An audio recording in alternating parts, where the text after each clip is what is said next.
हाँ, आज का वीडियो क्यों खास होगा, मैंने इसलिए कहा था कि जो स्टूडेंट आईएएस आईपीएस जो सल्यूट वाली जो जॉब है कि दिखते ही लोग सल्यूट मारे, इस जॉब के जो सपने लेते हैं आरएस बनने के, एसडीएम बनने के, आरपीएस बनने के, ये जितने भी आप सपने ले रहे हैं इंस्पेक्टर बनने के, तो इसके अंदर आपका इंटरेस्ट मैंने कहा था एसएसटी के अंदर होना चाहिए। और आज मैं आपको क्या पढ़ाने वाला हूँ पता है आपको कि आपकी पॉलिटिकल साइंस के अंदर चैप्टर 6 और 7 के अंदर, 5 में तो नहीं है, 6 और 7 के अंदर जितने भी आर्टिकल हैं, अनुच्छेद हैं, सिर्फ 6 और 7 में, वो भी जो तुम्हारे कोर्स में है, ठीक है, जो आपके कोर्स में और जो भी इस साल आ रहे हैं। कुछ चीज़ें एक दो मैंने एक्स्ट्रा ली जो बुक में भी है, मतलब जो इस साल नहीं बैठ रही, उपराष्ट्रपति वगैरह, वाइस प्रेसिडेंट वगैरह, लेकिन फिर भी अपन एक दो चीज़ें पढ़ेंगे जो अपने कोर्स में है, उसके अलावा नहीं, एक्स्ट्रा नहीं। आर्टिकल 395 है और उनके फिर अंदर और ABCDEF और बहुत सारे पार्ट है, लेकिन अभी अपन आपके कोर्स के अकॉर्डिंग बात करेंगे, ठीक है। तो आज आपको ये इंटरेस्ट लेना है, मैं जानबूझ के ये वीडियो अपलोड कर रहा हूँ कि आपको मैं आपके देखना चाहता हूँ, आप खुद अपने आप का इंटरेस्ट देखो कि क्या मेरा वाकई इंटरेस्ट इन चीज़ों में है। भाई पॉलिटिकल साइंस आप पढ़ोगे, उसके अंदर कॉन्स्टिट्यूशन पढ़ोगे, संविधान पढ़ोगे, उसमें आर्टिकल पढ़ोगे, और भी बहुत सारी बातें हैं, तो ये चीज़ें आपको इंटरेस्ट देखना चाह रहा हूँ मैं, ठीक है। उसके बाद में आपको सब्जेक्ट का डिसीजन लेना है, ठीक है। चलो अपन बात करते हैं बहुत ही प्यारे से चैप्टर 6 की, और 6 के अंदर आर्टिकल, अब मेरे साथ के साथ आर्टिकल को नोट करना है, अलग से आपको नोटबुक के अंदर इनको लिखना है और हमेशा याद करना है, एग्जाम के अंदर बहुत क्वेश्चन आएंगे। किसी का भी अगर आप आंसर भी लिखोगे तो आर्टिकल अगर लिखोगे तो आपके मार्क्स पूरे मिलेंगे। खूब सारे स्टूडेंट को आर्टिकल अनुच्छेद याद नहीं होंगे, थ्योरी भले याद हो जाओ, आर्टिकल नहीं याद होंगे तो फिर क्या फ़ायदा, ठीक है। चलो, तो सबसे पहले छोटी सी एक बात से शुरुआत करता हूँ, अनुच्छेद 79 से। 79 का मतलब होता है आर्टिकल 79, अनुच्छेद का मतलब आर्टिकल होगा, समझ जाना इंग्लिश वाले, ठीक है। ये 79 अनुच्छेद क्या कहता है कि हमारी संसद होगी, एक भारत में क्या होगी, एक संसद होगी। संसद का मतलब होता है पार्लियामेंट। एक सेकंड मेरे साथ रहना है, एक सेकंड भी अगर स्किप हो गए आप तो कुछ भी समझ में नहीं आएगा, फिर मज़ा ही खत्म हो जाएगा। आर्टिकल 79, पार्लियामेंट होगी, संसद होगी, और संसद अगर आपको कहीं पर भी नाम दिख जाए इंडिया के अंदर तो संसद का मतलब होता है लोकसभा, राज्यसभा, राष्ट्रपति, या फिर राज्यसभा पहले बोल दो, बड़ा सदन होता है, उस सदन होता है, राज्यसभा, लोकसभा, राष्ट्रपति, यानी कि राज्यसभा, लोकसभा, प्रेसिडेंट, ये तीन मिलके पार्लियामेंट का निर्माण करते हैं, राज्यसभा, लोकसभा और राष्ट्रपति, ठीक है। राष्ट्रपति का मतलब प्रेसिडेंट, बस इसका मतलब ये निर्माण हो गया संसद का। ये बात कौन कहता है, आर्टिकल 79। अब अपन एक एक चीज़ पढ़ते हैं, फिर अपन बात करते हैं प्रेसिडेंट साहब की, राष्ट्रपति साहब की। तो अनुच्छेद 52 आर्टिकल 52 ये कहता है कि भारत का एक राष्ट्रपति होगा। मेरी बात समझ में आ गई, भारत का एक राष्ट्रपति होगा, ये बात समझ में आ गई। ये कौन कहता है, आर्टिकल 52। आर्टिकल 53 कहता है राष्ट्रपति जो हैं, प्रेसिडेंट, तो हमारी जो संघ सरकार है, संघ है जो सेंट्रल है, जो हमारी संघ की जो कार्यपालिका शक्ति है, पूरी बात समझना, कार्यपालिका शक्ति, और इंग्लिश और हिंदी दोनों मीडियम पढ़ना है। अगर बड़े कॉम्पिटिटिव एग्जाम की तैयारी करनी है तो कम से कम 2 से 3, 4, 5 लैंग्वेज या भाषाओं का नॉलेज होना चाहिए, इंटरव्यू में बहुत मुश्किल होती है। कार्यपालिका का मतलब एग्जीक्यूटिव पावर, ठीक है, एग्जीक्यूटिव पावर जो होगी, एग्जीक्यूटिव पावर राष्ट्रपति के अंदर होगी। ये कौन कहता है, आर्टिकल 53, कि जो हमारे संघ की कार्यपालिका शक्ति होती है, जो एग्जीक्यूटिव पावर होती है, वो प्रेसिडेंट के पास होती है। प्रेसिडेंट साहब खुद या अपने नीचे जो अधिकारी होते हैं उनसे उस पावर का यूज़ संविधान के अनुसार, कॉन्स्टिट्यूशन के अनुसार कर सकते हैं। आपको इतना सा याद रखना है, राष्ट्रपति के पास कार्यपालिका शक्ति होती है, आर्टिकल 53 ये कहता है, ठीक है। चलो, आर्टिकल का मतलब अनुच्छेद होगा भाई, ठीक है ना। 54 कहता है, बहुत इंपॉर्टेंट है, वो हैं राष्ट्रपति के पास में एक पावर होती है, राष्ट्रपति नहीं मतलब संसद के पास, और संसद के पास एक पावर होती है, संसद की निर्वाचन शक्ति। अच्छे से समझना, संसद का मतलब लोकसभा और राज्यसभा। संसद दिखते ही मतलब पार्लियामेंट, पार्लियामेंट आपको जहां पर भी वर्ड नजर आ जाए ना, उसका मतलब लोकसभा और राज्यसभा। अभी राष्ट्रपति की बात करें तो राष्ट्रपति नहीं लेंगे, हालांकि तीनों मिलकर इसका निर्माण करते हैं, लेकिन अभी इसको पढ़ रहे हैं तो इन दोनों, भाई दो सदन होते हैं ना, हाउस तो दो ही होते हैं, राज्यसभा और लोकसभा। तो संसद की जो निर्वाचन शक्ति होती है, पार्लियामेंट की जो इलेक्टोरल पावर होती है, पूरी बात को समझना, जो इलेक्टोरल पावर ऑफ पार्लियामेंट, वो ध्यान से समझना, मतलब इसमें लोकसभा और राज्यसभा, पार्लियामेंट का मतलब लोकसभा और राज्यसभा, समझ में आ गई। संसद के दो सदन होते हैं, दो हाउस होते हैं, लोकसभा राज्यसभा। इनके पास में एक निर्वाचन शक्ति होती है, एक इलेक्टोरल पावर होती है। वो क्या करते हैं, वो हमारे प्रेसिडेंट को इलेक्ट करते हैं। बात समझ में आ गई, मतलब राष्ट्रपति को निर्वाचित करते हैं, राष्ट्रपति का निर्वाचन करते हैं। मतलब ऐसा मान लो कि जो लोकसभा सदस्य और राज्यसभा सदस्य होते हैं, जो member of Lok Sabha and Rajya Sabha, वो राष्ट्रपति जी को वोट देते हैं। बात समझ में आ गई। तो ये शक्ति, ये पावर कौन से आर्टिकल में है, 54 में। चलो ये, और इसके अलावा एक आर्टिकल आपके राष्ट्रपति जी से रिलेटेड और है, आर्टिकल 61, ये है इम्पीचमेंट। ठीक है, और इम्पीचमेंट का मतलब होता है महाभियोग। राष्ट्रपति जी को कोई, आपको मैंने पूरी प्रोसेस बता रखी है, राष्ट्रपति जी को अपने पद से हटाने के लिए महाभियोग प्रक्रिया का, महाभियोग प्रक्रिया मतलब इम्पीचमेंट प्रोसेस का इस्तेमाल किया जाता है प्रेसिडेंट को हटाने के लिए। तो ये आर्टिकल 61 ये कहता है कि राष्ट्रपति जी के ऊपर इम्पीचमेंट या महाभियोग लगाया जा सकता है। ये आर्टिकल तो राष्ट्रपति से रिलेटेड है, ये मेन आर्टिकल वो हो गया। अब मैं 1, 2, 3 आर्टिकल और वेरी इंपॉर्टेंट है जो राष्ट्रपति जी के पास में शक्ति के हैं, आपातकालीन इमरजेंसी पावर है राष्ट्रपति के पास में 3। ठीक है, उसकी बात करता हूँ, ये मेरे साथ अभी आप उतारो। हाँ, अब राष्ट्रपति के पास में आपातकालीन शक्तियाँ 3, बहुत इंपॉर्टेंट चीज़ है। मैं जिस मेथड से आपको लिखा रहा नोट्स वैसे ही बनाना। ठीक है, आपातकालीन शक्तियाँ यानी कि एमरजेंसी पावर। राष्ट्रपति जी के पास 3 इमरजेंसी पावर है, मतलब 3 आर्टिकल ऐसे हैं जो उनको ये परमिशन देते हैं कि आप ये इमरजेंसी पावर यानी कि आपातकालीन शक्तियों का यूज़ कर सकते हो। अनुच्छेद 352 आर्टिकल बोलेंगे इंग्लिश में, आर्टिकल 356 और आर्टिकल 360। ठीक है, 360, अनुच्छेद 360, अनुच्छेद 356 और आर्टिकल 352 यानी अनुच्छेद 352, 56 और 60, 3 आर्टिकल ऐसे हैं जो राष्ट्रपति को इमरजेंसी पावर प्रदान करते हैं। राष्ट्रपति मतलब प्रेसिडेंट को। अब ये तीनों कब कब लगाए जाते हैं, देखो, जब वित्तीय आपातकाल, ये कब होगा, इसे बोलते हैं 360 को बोलेंगे वित्तीय आपातकाल, फाइनेंशियल, ठीक है, वह फाइनेंशियल इमरजेंसी।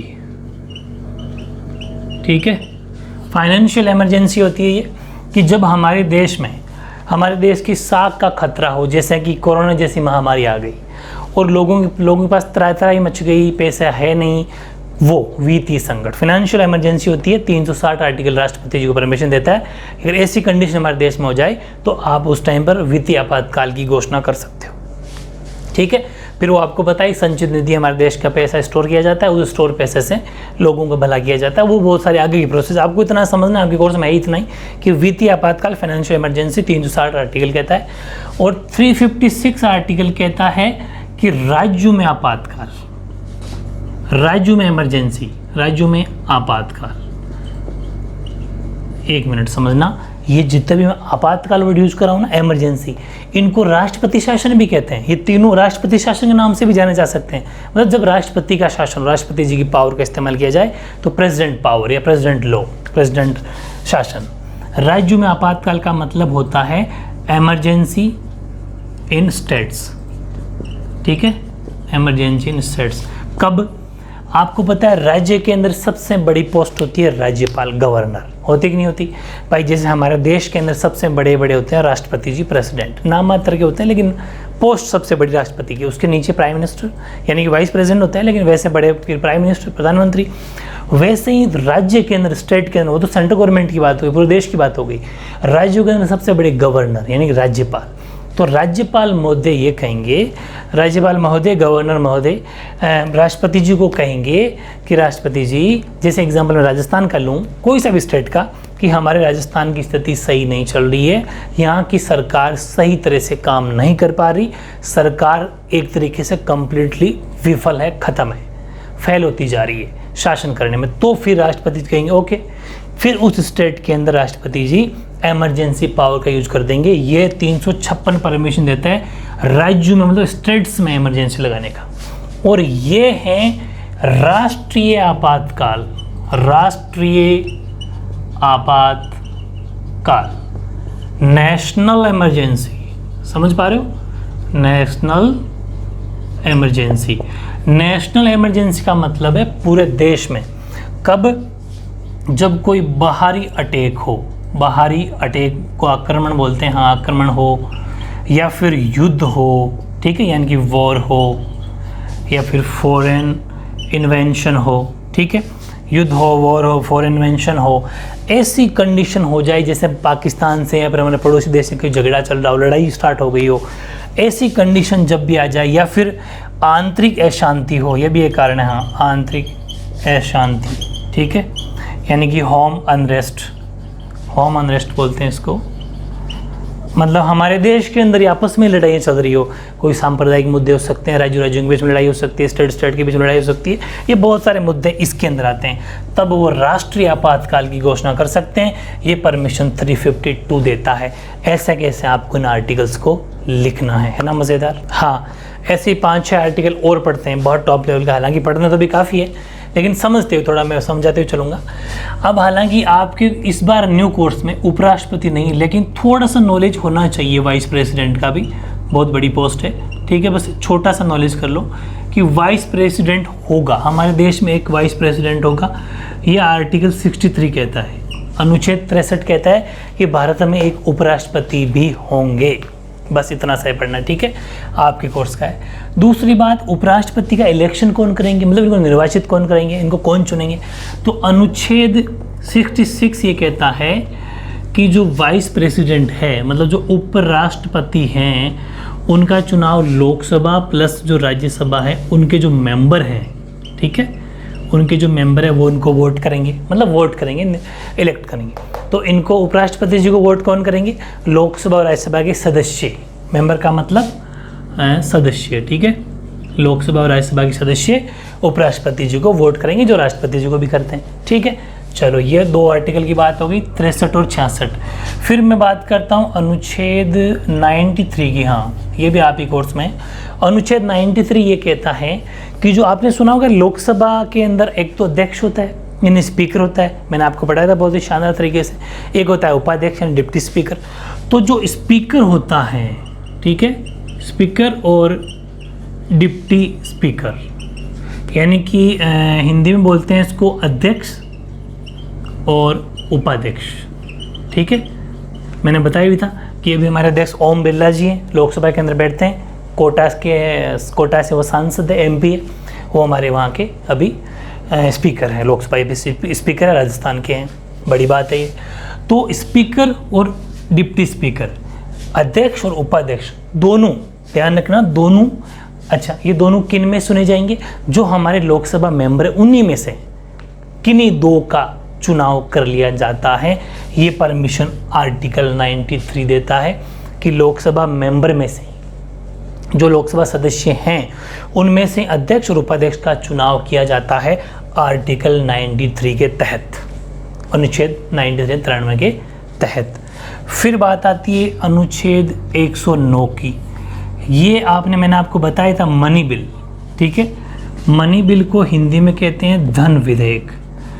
और 109 आर्टिकल ये कहता है कि धन विधेयक ओनली फॉर लोकसभा में ही पास किया जाता है, या फिर लोकसभा में ही रखा जाता है। कौन? धन विधेयक, मनी बिल ओनली लोकसभा के अंदर रखा जाता है, राज्यसभा में बिल्कुल नहीं रखा जाता। ये ध्यान रखना, मनी बिल धन विधेयक है, ये 109 आर्टिकल है।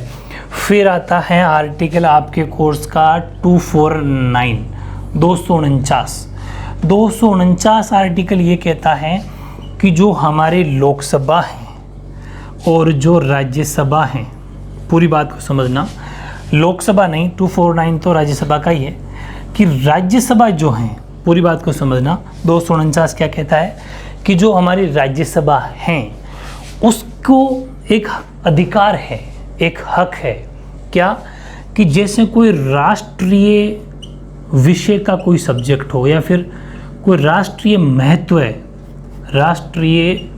महत्व का कोई विषय हो, मतलब कोई नेशनल इम्पोर्टेंस की बात हो, पूरी बात को समझना है ना, नेशनल इम्पोर्टेंस का कोई सब्जेक्ट हो तो राज्यसभा को ये हक है कि वो नेशनल इम्पोर्टेंस का विषय के ऊपर एक बिल पास कर सकता है, एक कानून बना सकता है। ये मान लो आप आर्टिकल 249 परमिशन देता है, और वो बिल पास करने के लिए उसको राज्यसभा के जो मेंबर हैं उसका 2/3 का यस यानी 2/3 का बहुमत होना चाहिए, 2/3 मेजोरिटी। 2/3 का मतलब कि या तो जो राज्यसभा के अंदर आज जो प्रेजेंट है, भाई जैसे जिस दिन राज्यसभा चली उस दिन राज्यसभा सदन के अंदर कौन प्रेजेंट है तो उनका 2/3, या फिर जैसे ही वो बिल पास होगा उस दिन मतदान किया, जिसने इलेक्शन किया, मतदान करने वालों का 2/3, दोनों का ही 2/3 होना चाहिए।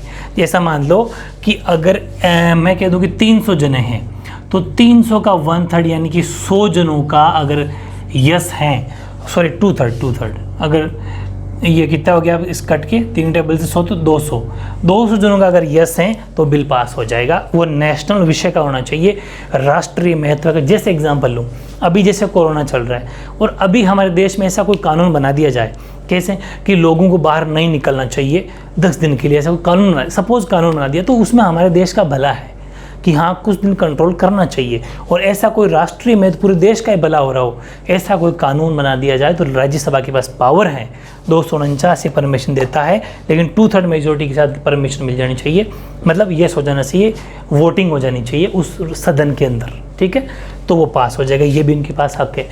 एक है आर्टिकल 312, पूरी बात समझना, अनुच्छेद 312, ये कहता है अखिल भारतीय सेवाएं, पूरी बात समझना, अखिल भारतीय सेवाएं मतलब ऑल इंडिया सर्विस, ठीक है, all India services. All India services का मतलब होता है IAS, IFS, ठीक है, IRS, ये जितनी भी है ऑल इंडिया सर्विस है, ठीक है ना, ये अखिल भारतीय सेवाएं हैं।